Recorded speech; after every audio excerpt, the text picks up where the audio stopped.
नमस्कार दोस्तों, मैं महेश शर्मा सरदार वल्लभ भाई पटेल एकेडमी में आपका स्वागत करता हूं। हम वर्ण पढ़ रहे थे जो एमपीपीएससी में लगभग 6 नंबर के आते हैं, जिसमें हमने स्वर में सभी ध्वनियां पढ़ ली थी, लेकिन अयोग वाह अच्छी थी। क्या थी? अयोग वाह। ये बहुत ही, मैंने इनके बारे में बात नहीं की थी आपको। जैसे अपन क्या समझते हैं कि ये किस में आते हैं? स्वर में आते हैं, लेकिन अपितु ये स्वर में नहीं आते हैं। ये न तो स्वर है न ये व्यंजन है, ये पेपर में आते हैं। चलो इनको करते हैं। अयोग वाह ध्वनियां अंग और अह, ये क्या है? अयोग वाह ध्वनियां। ध्यान रखना कितनी है? ये दो। इनकी परिभाषा लिखते हैं। क्या लिखते हैं? परिभाषा जो पेपर में आती है। परिभाषा में क्या लिखेंगे? ऐसी ध्वनियां या ऐसी ध्वनियां जो न तो स्वर में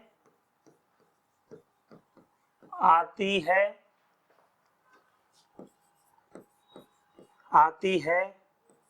नहीं व्यंजन में आती है। व्यंजन में आती है,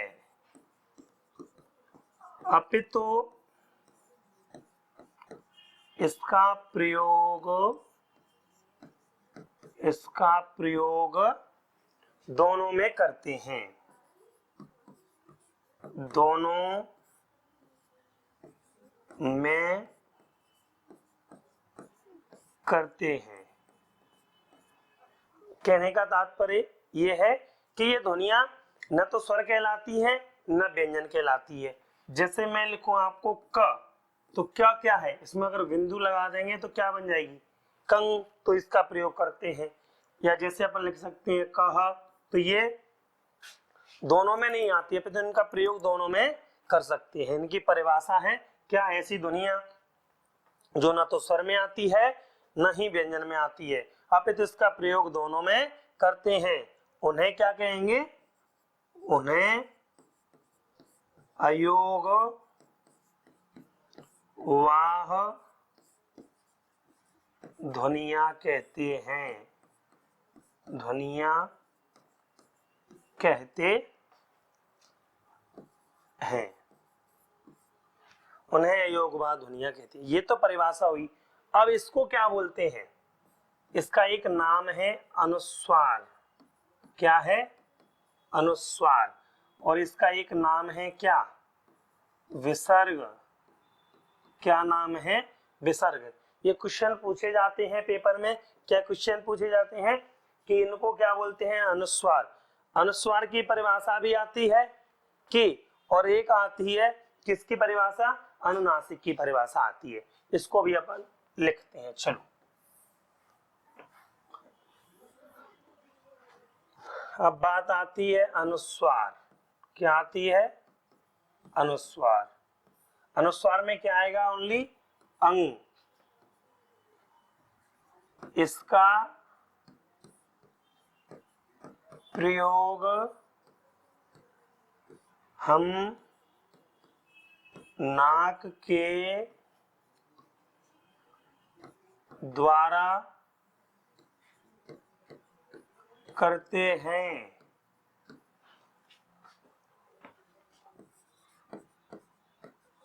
इसलिए इसे हम अनुस्वार कहते हैं। क्या कहते हैं? अनुस्वार कहते हैं। इसका प्रयोग किससे करते हैं? नाक से। अंग, ध्यान रखना, जो हिमेश रेशमिया करता है। एक होती है अनुनासिक। अनुनासिक जिसे अपन चंद्र बिंदु बोलते हैं। जैसे बोलते हैं ना क, ये चंद्र बिंदु वाला, ध्यान रखना। अनुनासिक ऐसी ध्वनियां ऐसी ध्वनियां जिनका प्रयोग हम नाक और गले से करते हैं,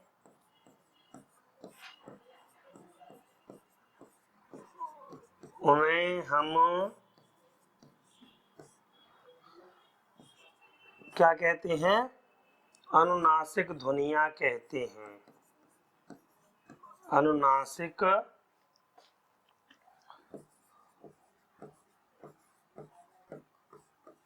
ध्वनियां कहते हैं। ध्यान रखना, ये अनुनासिक हो गई और अनुस्वार हो गई, दोनों है ना। अनुनासिक क्या होगी? जो चंद्र बिंदु होती है उसे अपन क्या बोलते हैं? अनुनासिक बोलते हैं। एक और परिभाषा लिख लो जो पेपर में आ भी सकती है, नहीं भी आ सकती है, जिसे बोलते हैं निरुनासिक। क्या बोलेंगे? निरुनासिक। ऐसी ध्वनियां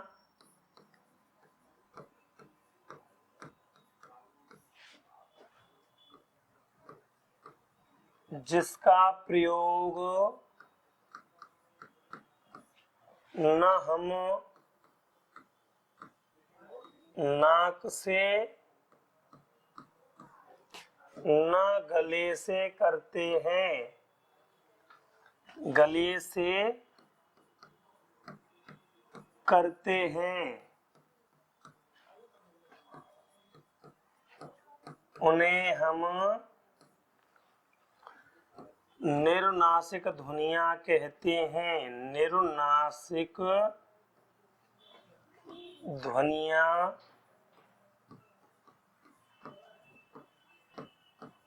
कहते हैं। एग्जाम्पल, जैसे, क्या? जैसे, ध्यान रखना, ये है ना, ये वाले। जैसे, जैसे क्या आएगा? राम, श्याम, मोहन इत्यादि। क्या? इत्यादि, ये आ जाएंगे। ध्यान रखना, ठीक है।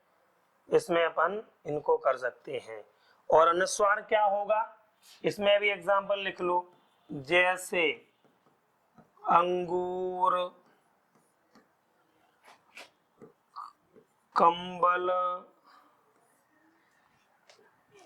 बस आदि। देखो, अगर मैंने ये कंबल लिखा, कंबल शब्द दो बता दो। देखो, एक तो ये कंबल हो गया और एक ये कंवल हो गया। क्या हो गया? कंवल। इसका अर्थ तो आप जानते हो, एक ओढ़ने का। समझ रहे हो ना? लेकिन इसका अर्थ होता है कमल। यह समश्रुति है, ध्यान रखना। क्या है ये? समश्रुति है, जो पेपर में आ सकती है। तो अपने ये क्लियर हो गए। क्या क्या क्लियर हो गए? एक तो अनुस्वार क्लियर हो गया, एक अनुनासिक हो गया, एक निर्नासिक हो गया। ये क्या होते हैं? अपने स्वर समाप्त हुए। स्वर कितने थे? मैंने कितने बताए थे आपको? 11 स्वर थे। और भोलाराम तिवारी के अनुसार कितने स्वर थे?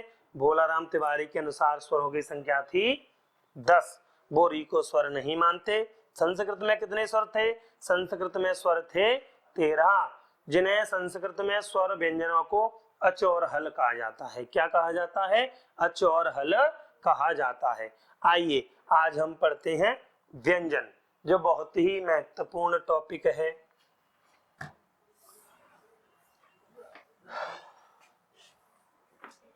पहले तो व्यंजन की परिभाषा लिखते हैं ना, जो पेपर में आ सकती है। व्यंजन,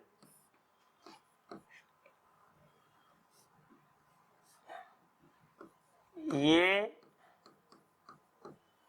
ऐसी ध्वनियां हैं जो स्वतंत्र नहीं रहती है इसका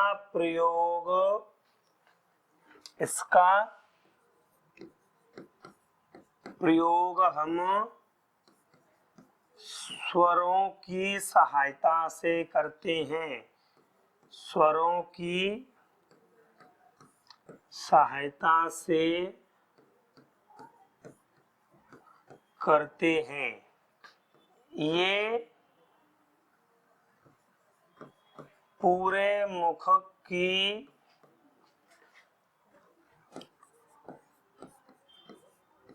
गूंज ध्यान रखना है ना, इसको मिटा देता हूं। चलो, गूंज से बोले जाने वाली ध्वनियां हैं।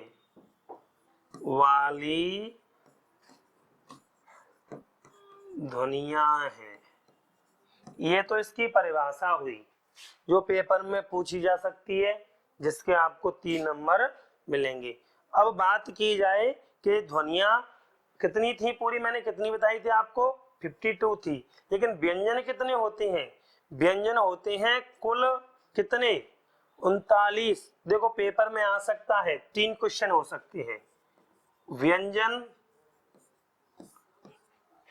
कुल व्यंजन, क्या कुल व्यंजन और मूल व्यंजन। मूल व्यंजन है ना, व्यंजन से देखो राइटिंग से किसी की अपन तुलना नहीं कर सकते, क्योंकि राइटिंग किसी की, मैंने सुना है कि जिसकी अच्छी राइटिंग नहीं होती ना, वो इंटेलिजेंट होते हैं, ऐसा मानते हैं लोग। देखो व्यंजन, तो व्यंजन होंगे 33, कुल व्यंजन कितने होंगे, वो होंगे 39, और मूल व्यंजन भी 33 होंगे। ये तीनों क्वेश्चन पूछे जा सकते हैं, कुल व्यंजन, मूल व्यंजन और व्यंजन, ये तीनों क्वेश्चन पूछे जा सकते हैं। कितने कितने होते हैं तो मैंने आपको बता दिए, व्यंजन 33, कुल व्यंजन 39 और मूल व्यंजन कितने होते हैं, 33। अब पढ़ते हैं इनको अपन, आइए चलो।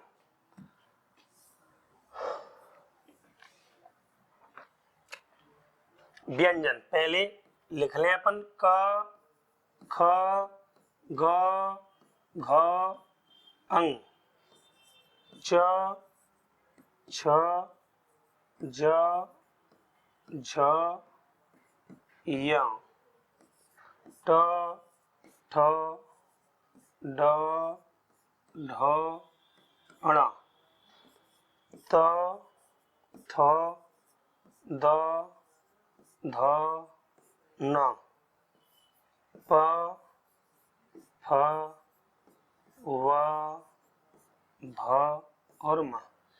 इनको अपन बोलते हैं स्पर्शी व्यंजन। क्या बोलते हैं, स्पर्शी व्यंजन। दूसरा नाम है इनका वर्गीय व्यंजन। क्या है, वर्गीय व्यंजन। पेपर में आ सकता है कि स्पर्शीय व्यंजन कितने होते हैं, वर्गीय व्यंजन कितने होते हैं, तो कितने बताओगे आप, ये दोनों 25। क्यों, ये वर्ग में बटे हुए हैं, ये सब तीनों, ये 5 लाइन है। कचट तप, क्या है, कचट तप, इनकी संख्या कितनी होती है, 25 होती है। चलो अब बात करते हैं कि इनका बोलने का स्थान भी होता है सबका। क्या, इनके बोलने का स्थान भी होता है। तो पहला क्या लिखेंगे, देखो पहला रहता है कंठ। क्या, कंठ। क को अपन बोल के देख सकते हैं, क, ख, ग, घ, अंग, ये भैया अनुस्वार है। क्या है, अनुस्वार। ये 5 कौन से, ये 5 अनुस्वार हैं, ध्यान रखना। ये 5 हैं अलग अनुस्वार। है ना, जिन्हें पंचम वर्ण बोलते हैं। क्या बोलते हैं? पंचम वर्ण। ये अनुस्वार कहलाएंगे। और क्या कहलाएंगे? कंठ भी कहलाएंगे। ये पांचों क्या कहलाएंगे? कंठ भी कहलाएंगे। क ख ग घ अंग, है ना। दूसरी ये है तालु। क्या? तालु। तालु किसको बोलते हैं? जीव को, जिह्वा को। तालु मतलब सिंपल बोल के देख सकते हैं। जीव का प्रयोग कर रहे हैं अपन। जी, च, छ, ज, झ, य। इनको ध्यान रखना। इसको अपन अंग बोलते हैं, इसको अपन या बोलते हैं, इसको अपन अड़ा बोलते हैं। तीनों का बोलने का तरीका अलग है, प्रोनाउंसिएशन अलग है, ध्यान रखना इनका, ठीक है ना। अंग, या और अड़ा। तो दूसरा वर्ग कौन सा है? च। किससे बोला जाता है? तालु से। च, छ, ज, झ, य। ध्यान रखना ये तालु है। तीसरा वर्ग, इसको अपन बोलते हैं मूर्धा। क्या बोलते हैं? मूर्धा। मूर्धा क्या होता है? मैंने इससे पहली वाली वीडियो में आपको बताया था कि जब जीव ऊपर की ओर जाती है, ऊपर के क्षेत्र को स्पर्श करती है, उस क्षेत्र को अपन क्या बोलते हैं? मूर्धा। आप इन पांचों अक्षरों को बोलकर देख सकते हो। ट, ठ, ड, ढ, ण। जब जीव ऊपर की ओर जाती है तो क्या है? ये मूर्धा कहलाएंगे। ध्यान रखना, ऐसे अक्षर जो ऊपर की ओर जाते हैं, जो ऊपर के क्षेत्र को छूते हैं, ऊपर के क्षेत्र भाग को छूते हैं, उन्हें अपन क्या कहेंगे? मूर्धा कहेंगे। ये है दंत। सिंपल परिभाषा लिख सकते हो आप इसकी। दंत क्या? जो दांत को छूते हैं। जीभ देखो जैसे दांत को था, किसको छू रही है? दांत को, जिसमें दांत का प्रयोग करते हैं। त, थ, द, ध, न। सभी अक्षरों में जीभ किसको छू रही है? दांत को छू रही है। तो कौन सी कहलाएंगे? ये दंत कहलाएंगे। सिंपल है। अगला है कौन सा? ओष्ठ। इसका तो मालूम होगा आपको, ओष्ठ कैसे है। इनको अपन बोल के देख सकते हैं। प, फ, ब, भ, म। पांचों अक्षर किसको छू रहे हैं? दोनों होठ को छू रहे हैं। अपन इनके साथ जबरदस्ती नहीं कर सकते। आप कहोगे मैं तो मुंह में पेंसिल लगा लूंगा, ये कर लूंगा, नहीं। जब भी छुएगा कुछ ना कुछ भाग तो छुएगा। कहने का तात्पर्य यही है कि वो नीचे तो आएगा, ठीक है ना। तो ये क्या कहलाते हैं? सभी ये कहलाते हैं वर्गीय व्यंजन, और इनका बोलने का स्थान क्या है? अलग अलग है। अब बात करते हैं अपन इन किसकी? इन दोनों भागों की। ध्यान रहे दोनों भाग। देखो ये दोनों भाग, ये जो भाग हैं इनको अपन अघोष बोलेंगे। क्या बोलेंगे? अघोष। इसकी परिभाषा तो मैं आपको लिखवा चुका हूं। जिनको बोलते समय नाद नहीं होती, अक्षरों में कंपन नहीं होता, उन्हें अघोष बोलते हैं।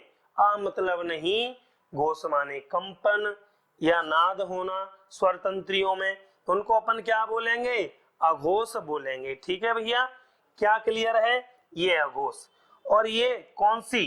अगली वाली क्या कहलाएगी? अगली वाली ये घोष कहलाएंगे। क्या कहलाएंगे? ये सभी ये घोष कहलाएंगे। तीनों क्या कहलाएंगे?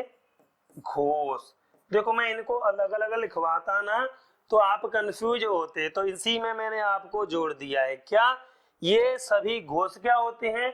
जिनको बोलते समय स्वरों में, सॉरी व्यंजनों में या स्वर तंत्रियों में कंपन हो, वो क्या कहलाएंगे? घोष कहलाएंगे। इनकी परिभाषा में आपको लिखवा चुका हूं, ध्यान रखना है ना। अगर जैसे मैं आपको समझा रहा हूं या आपकी समझ में पड़ रही हो थोड़ी बहुत, तो आप वीडियो को लाइक और कमेंट कर सकते हैं। आप कोई क्वेश्चन वगैरह कर सकते हैं, मैं आपको बताऊंगा कि सर ने ये नहीं पढ़ाया, वो नहीं पढ़ाया। देखो ये एमपीपीएससी की क्लास है।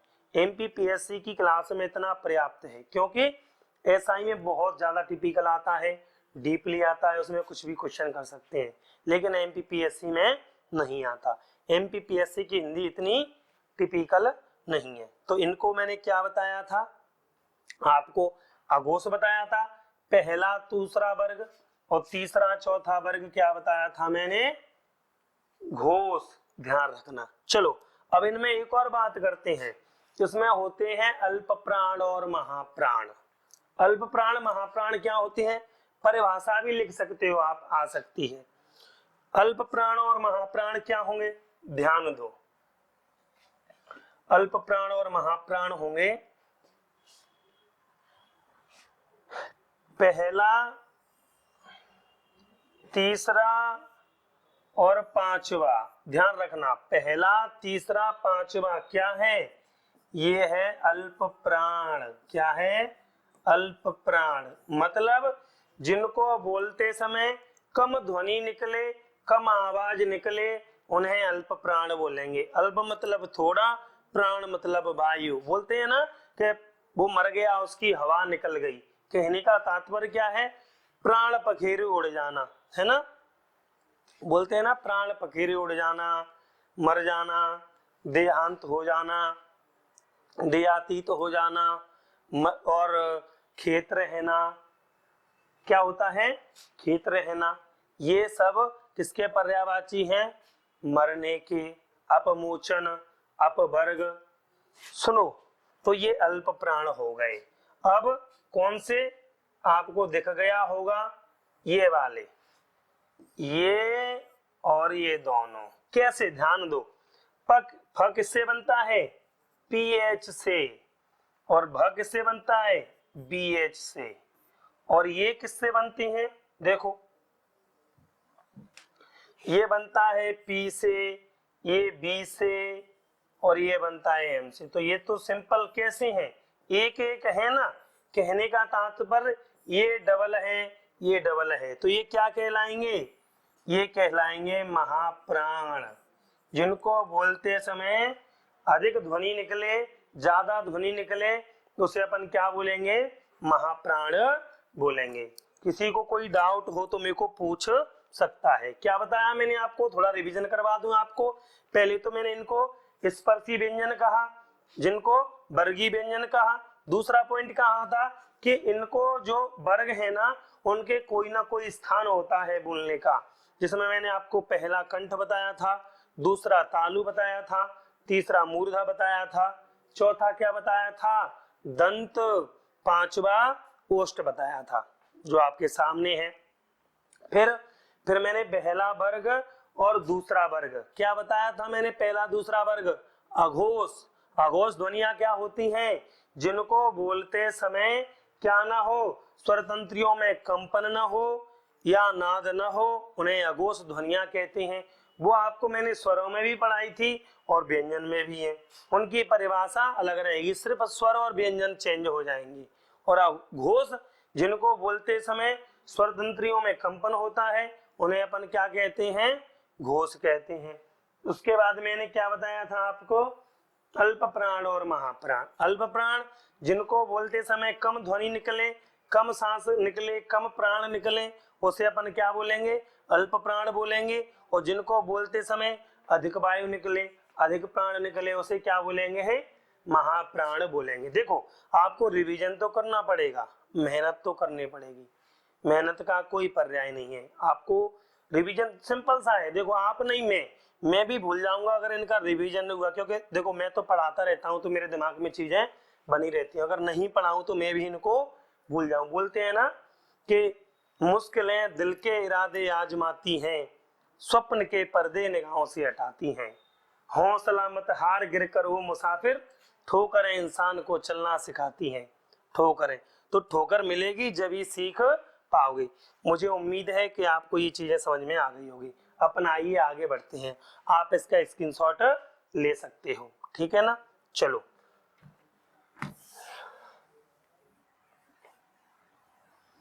अब बात आती है अपनी अंतस्थ व्यंजन पर। किस पर आती है, अंतस्थ व्यंजन। अंतस्थ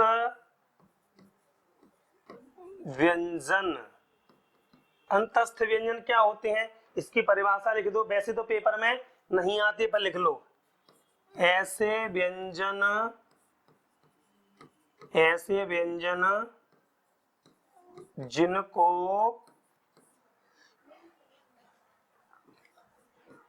हृदय से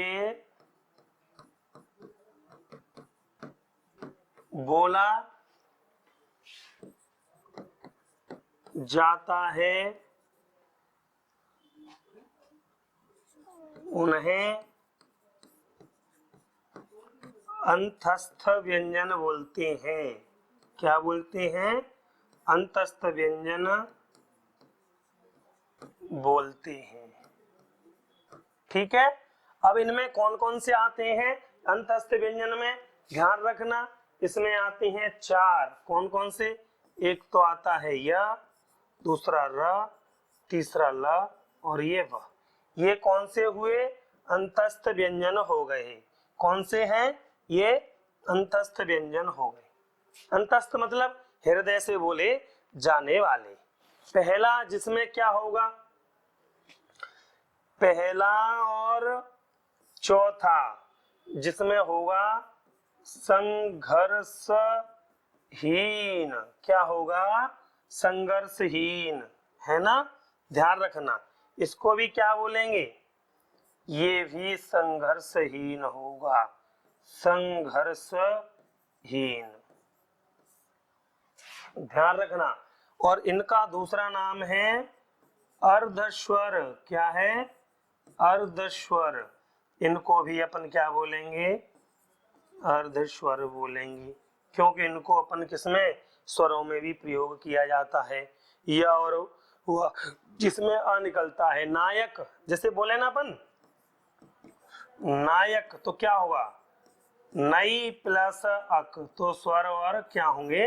ध्यान रखना। ठीक है, अंतस्थ व्यंजन व्यंजन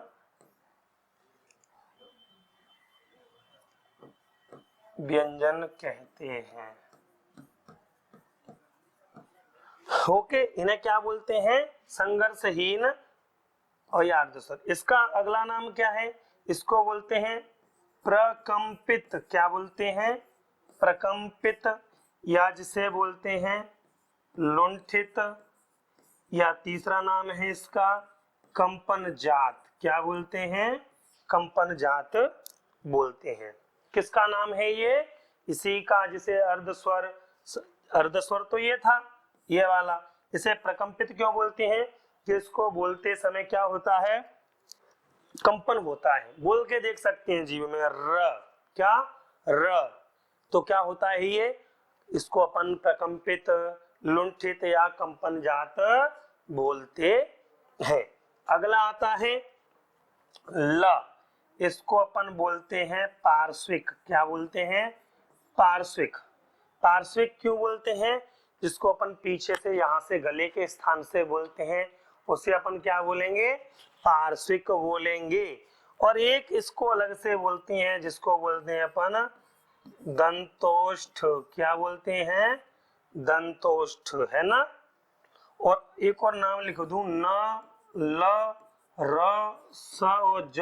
बाई चांस पेपर में आ जाए तो इसको अपन बोलते हैं वरस्य। क्या बोलते हैं? वरस्य। वरस्य का मतलब होता है मसूड़ा। मसूड़े से बोले जाने वाले व्यंजन। न, ल, र, स, ज। क्या है? न, ल, र, स, ज। ये 5 है। ये दंतोष्ठ है, दांत और ओष्ठ से बोले जाने वाला व्यंजन है। ध्यान रखना, इन 4 की बात कर रहा हूं मैं, है ना? किसकी? य, र, ल, व, इसकी। अब बात करते हैं अपन किसकी? ऊष्म या संघर्षी व्यंजन। किसकी बात करते हैं? ऊष्म या संघर्षी व्यंजनों की बात करते हैं।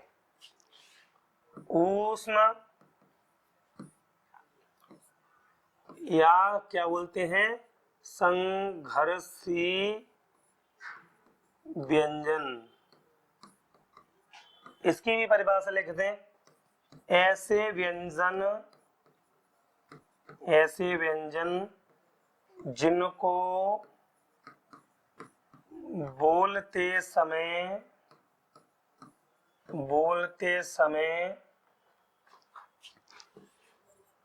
मुख से ऊष्मा स्वतः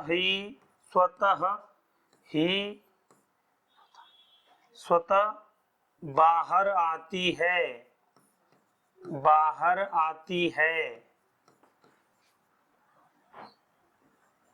जिसमें जिनको बोलते समय जोर नहीं दिया जाता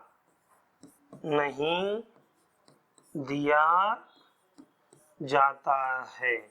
तो क्या कहलाएंगे वो? ऊष्म या संघर्षी व्यंजन कहलाएंगे। इसमें क्या आते हैं? तीनों सा आ जाएंगे, स और ह, ये आ जाएंगे तीनों सा और ह। ध्यान रखना। अब इनके एक अलग अलग नाम भी हैं, इनका और बोलने का स्थान भी है। एक तो है इसमें तालु, क्या? तालु। दूसरा है मूर्धा, तीसरा है दंत। देखो क्या होता है, अपन जो इसको बोलते हैं ना, तो अपना स्थान नहीं होता बोलने का। क्यों? क्योंकि अपन को मालूम नहीं है कि कौन से अक्षर को किससे बोला जाता है। इस वजह से अपन इन पर ध्यान नहीं देते कि कौन सा। अपन तो ये जानते हैं कि षटकोण वाला सा, सपेरा वाला सा, शक्कर वाला सा, ऐसा नहीं है। आपने उनको एक आइडेंटिटी दे दी कि ये चीजें यहाँ से, इनका बोलने का या उच्चारण का स्थान भी अलग अलग होता है। तो ये क्या थे?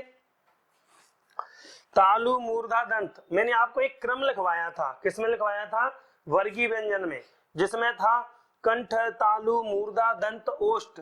तो आप कंठ और ओष्ठ को हटा के इन तीनों को समझ सकते हो। तालु, मूर्धा, दंत। क्या याद करोगे आप इसको? तालु, मूर्धा, दंत से याद कर सकते हो। ह, इसका लिख लेना, ये बहुत महत्वपूर्ण है।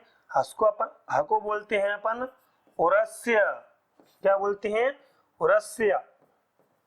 दूसरा नाम है काकल्य, तीसरा नाम है अलीजिह्वा। अलीजिह्वा क्या है? अलीजिह्वा। इसके ये नाम है, ध्यान रखना, उरस्य, काकल्य, अलीजिह्वा, इसको अपन बोलते हैं। तो ये कौन से थे? ऊष्म या संघर्षी व्यंजन थे, जो बहुत महत्वपूर्ण है आपके लिए। इनको आप नोट कर सकते हो। अब बात करते हैं अपन संयुक्त व्यंजन। संयुक्त व्यंजन कितने हैं? 4। कौन कौन सी हैं? क्षे, त्र, ज्ञ, स्र।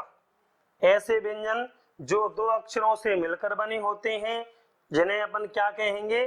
दो व्यंजनों से मिलकर बने होते हैं, उन्हें अपन संयुक्त व्यंजन बोल सकते हैं। ये परिभाषा लिख सकते हो आप, लेकिन पेपर में नहीं आती। किस किस से मिलकर बने हैं? ये क प्लस सा से मिलकर बना है, ये त प्लस रा से मिलकर बना है, हलंत का ध्यान रखना। ये ज प्लस या से मिलकर बना है, ये स प्लस रा से मिलकर बना है। ये पांचों ऐसे, सॉरी 4 ऐसे बने हैं। इनको अपन क्या बोलेंगे? संयुक्त व्यंजन बोलेंगे। सिंपल है। लास्ट में बता देता हूं आपको। आगत ध्वनियां, कौन सी? आगत ध्वनियां। आगत ध्वनियां कितनी हैं? 5। कौन कौन सी हैं? एक तो है क, ख,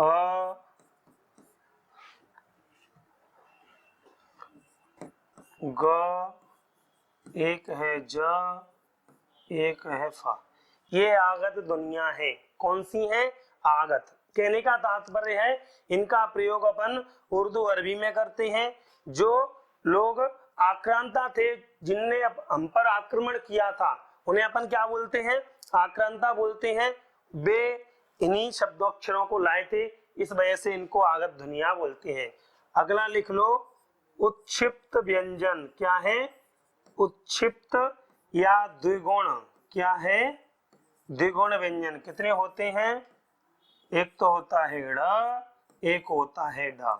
ये है कौन से, उत्क्षिप्त व्यंजन। ये दो होते हैं, कितने होते हैं, दो। इनसे कोई भी अक्षर कोई भी शब्द शुरू नहीं होता। ऐसी दुनिया जो फेंके हुए हैं, क्या है, फेंके हुए हैं, उन्हें अपन उत्क्षिप्त व्यंजन बोलेंगे। क्या बोलेंगे, उत्क्षिप्त। या जिसका एक और नाम बता दूं, कभी आ सकता है तो अतिरिक्त। क्या, अतिरिक्त। मतलब इनका प्रयोग जैसे आप देखते होंगे, इनको आर, इसको अपन किससे बनाते हैं, आर से बनाते हैं, और इसको बनाते हैं आर एस से। तो इनको अपन उत्क्षिप्त या द्विगुण व्यंजन बोलते हैं। ध्यान रखना है इनका। ये अपने व्यंजन समाप्त हुए, सॉरी व्यंजन नहीं, वर्णमाला समापन हो गई। अपना अगला चैप्टर होगा संधि, जो बहुत महत्वपूर्ण है। अगर ये चीजें समझ में आई हो तो आप वीडियो को लाइक करें, कमेंट्स करें, शेयर करें, और जो क्वेश्चन है तो आप मेरे को कमेंट में लिखकर भेज सकते हो। आप सभी का धन्यवाद।